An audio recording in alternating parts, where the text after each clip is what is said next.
All right, guys, I'm going to show you how to do a barbell RDL, okay? Now, the main things on this movement is you want to keep a neutral spine throughout, okay? So neck and back neutral together, tucking your chin down to keep that position, okay? The next thing is this is a hip hinge movement. So you want to imagine that you're pushing your hips back, not that you're letting the weight down, okay? So imagine from here, you're pushing your hips back and hinging. Pushing your hips back and hinging. Keeping the neutral spine like that, okay? Now, once we grab the weight, we're gonna keep the weight as close to our legs as possible, okay?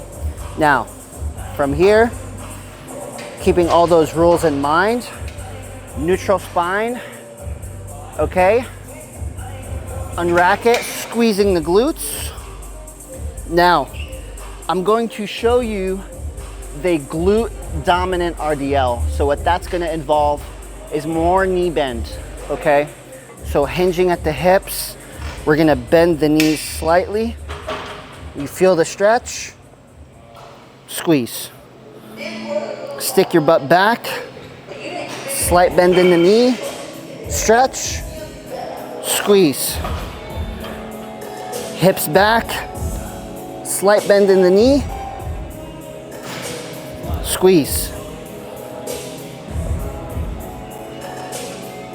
Slight bend in the knee, squeeze. Slight bend in the knee, squeeze. Now that is a glute biased RDL because we are bending the knees, okay?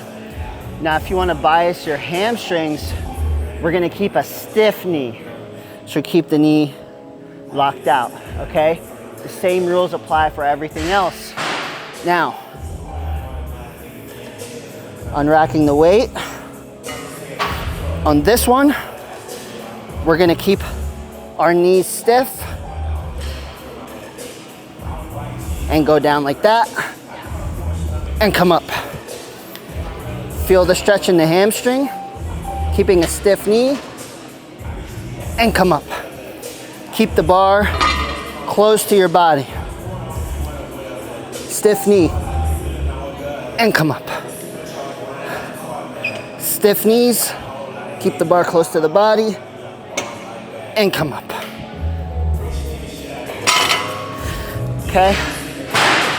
Now that's the difference between a glute bias and hamstring bias RDL. The same rules apply to both.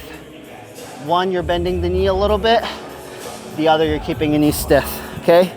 So glute bias, little knee bend. Hamstring bias, knee stiff. Hope that helps.